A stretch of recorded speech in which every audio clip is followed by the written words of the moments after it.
Mesdames et messieurs, bonjour et bienvenue pour cette nouvelle édition de Midi au Caire pour ce samedi le 9 septembre 2023.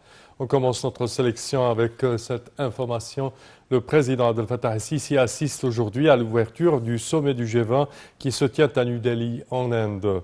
Le porte-parole de la présidence, le conseiller Ahmad Fahmy, a déclaré que la participation du président el-Sisi au sommet du G20 faisait suite à une invitation du Premier ministre indien Narendra Modi qui préside ce sommet, vu l'importance de la participation de l'Égypte à ce sommet qui se tient dans un contexte international critique ainsi que dans le contexte des relations étroites entre l'Égypte et l'Inde. Au cours du sommet, le président el-Sisi devrait aborder divers sujets importants pour les pays en développement en général et les pays africains en particulier. Et pour plus de détails, voici un commentaire. Le président Abdel Fattah el-Sisi est arrivé vendredi en Inde pour prendre part au sommet du G20 qui se tient à New Delhi. Le premier ministre indien, Narendra Modi, dont le pays assume la présidence actuelle du G20, avait adressé une invitation au président el-Sisi pour prendre part au sommet dans le cadre des relations étroites qui lient l'Égypte et l'Inde. Et vu l'importance de la participation de l'Égypte alors que le monde passe par une période critique, le président Abdel Fattah el-Sisi s'exprimera au sommet du G20 non seulement en tant que président de l'Égypte, mais il parlera également au nom de l'Afrique et des pays en développement à la lumière de la présidence égyptienne de l'initiative du nouveau partenariat pour le développement de l'Afrique, NEPAD, et de la COP 27.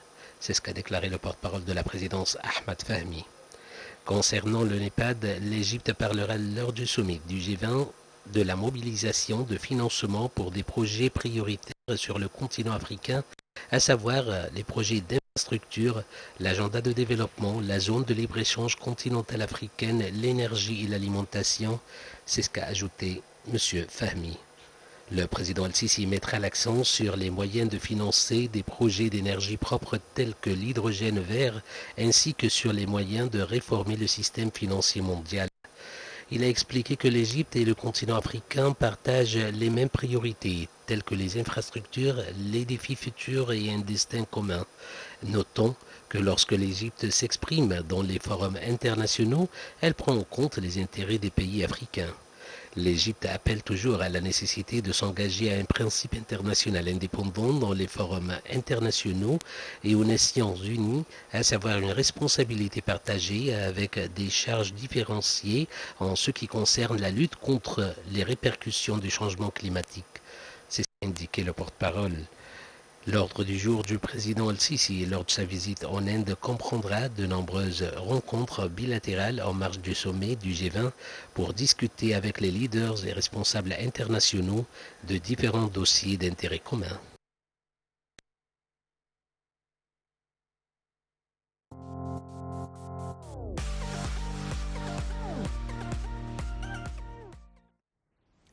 Et concernant le séisme au Maroc, l'Égypte affiche sa pleine solidarité au Maroc. Dans un communiqué publié par le ministère des Affaires étrangères, la République arabe d'Égypte a exprimé ses sincères condoléances au royaume frère du Maroc et pour les victimes du tremblement de terre dévastateur qui a frappé hier soir plusieurs régions et villes marocaines dans la nuit du vendredi 8 septembre au samedi 9 septembre et qui a fait des centaines de victimes et de blessés ainsi que d'énormes pertes financières, rapporte le ministère des Affaires étrangères. L'Égypte a affirmé sa pleine solidarité avec le Royaume du Maroc, le gouvernement et le peuple face aux effets dévastateurs de cet horrible accident et de cette douloureuse tragédie et présente ses condoléances aux familles des victimes, invoquant Dieu Tout-Puissant de les combler de sa miséricorde et souhaitant un prompt rétablissement à tous les blessés.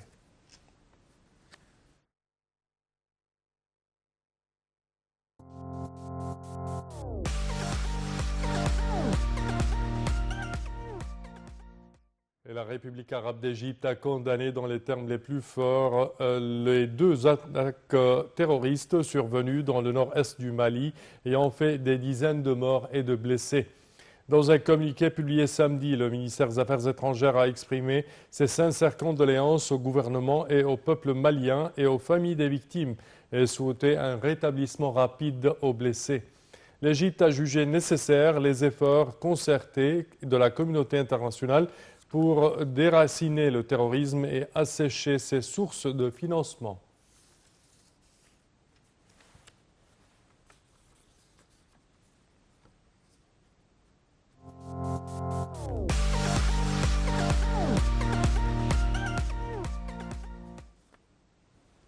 Et les activités de l'exercice et des manœuvres militaires conjointes égypto-américaines Bright Star 2023 se sont poursuivies avec la participation de plusieurs pays, frères et amis, a-t-on appris du porte-parole militaire. Les exercices se déroulent à la base militaire de Mohamed Naguib ainsi que dans d'autres bases. Ces exercices comprennent la réalisation de plusieurs tirs typiques et atypiques avec des balles réelles en utilisant diverses armes et à partir de différentes positions de tir. Un exercice SOF-09 a été également organisé pour échanger les expertises dans le domaine des forces spéciales. Les équipements de guerre chimiques utilisés par les pays participants à cet exercice ont été également passés en revue. Il s'agit de même de la mise en œuvre du projet de centre de commandement conjoint CPX qui comprend de nombreux cours théoriques et pratiques, des procédures de préparation et d'organisation des opérations de combat, de commandement et de contrôle, outre un échange d'expertise et d'informations et une formation à la prise de décision, ainsi que la participation d'experts du Comité international de la Croix-Rouge à plusieurs activités de l'exercice.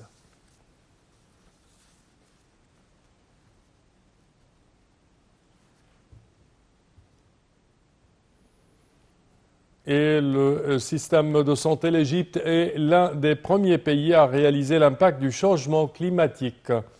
Le ministre de la Santé et de la Population, Dr Khaled Abdelghafar, a affirmé que l'Égypte était l'un des premiers pays à prendre conscience de l'impact négatif du changement climatique sur les systèmes et de santé.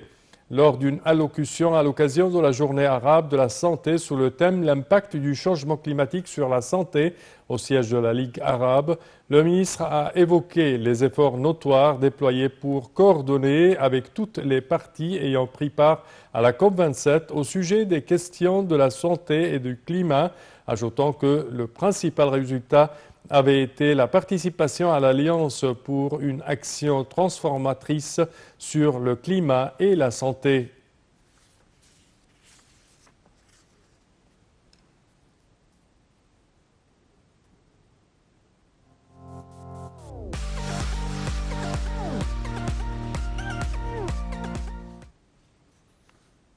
Et, chers téléspectateurs, le ministre égyptien de l'Agriculture, El Saïd El-Qusseir, a participé au nom du président Abdel Fattah el-Sisi à la séance présidentielle du sommet sur les systèmes alimentaires en Afrique qui s'est tenue sous la présidence de Samia Suluhu Hassan, présidente de la République du Tanzanie.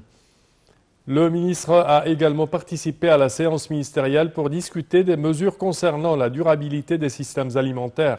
Il a passé en revue plusieurs problèmes, le problème surtout de la sécurité alimentaire auquel sont confrontés l'Afrique et le monde entier, soulignant l'importance du travail et de l'intégration entre les pays africains.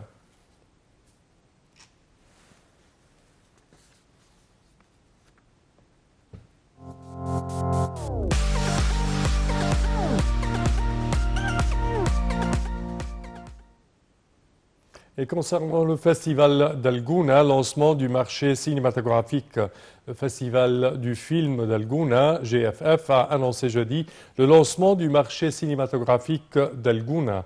Ce marché constitue une tribune pour les figures chevronnées et émergentes de l'industrie du cinéma arabe, qu'il s'agisse de producteurs, de distributeurs, de plateformes de diffusion directe, de programmes de financement et autres, cite la MENA.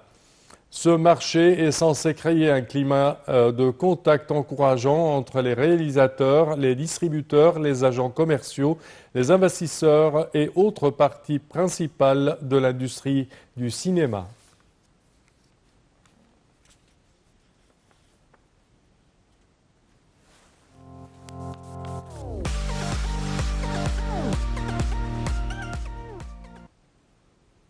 déjà assurée de la participation au prochain CAN. En janvier prochain, l'Égypte a remporté une 5e victoire lors de ses éliminatoires contre l'Éthiopie, terminée 1-0. Plus de détails dans ce commentaire signé Chérif Boussela.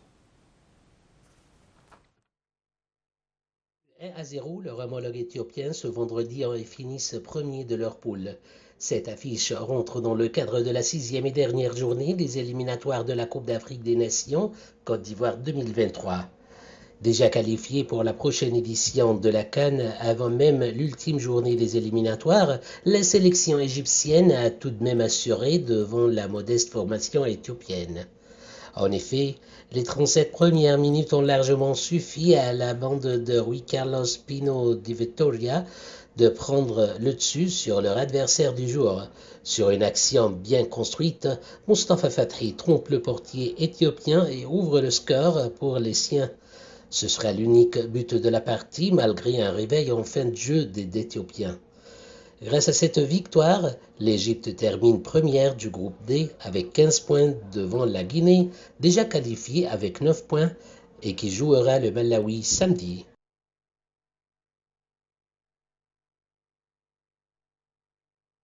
Conclut, chers téléspectateurs, notre édition d'aujourd'hui de Midi au Caire. Je vous remercie de votre attention et je vous donne demain rendez-vous avec une nouvelle édition. Au revoir.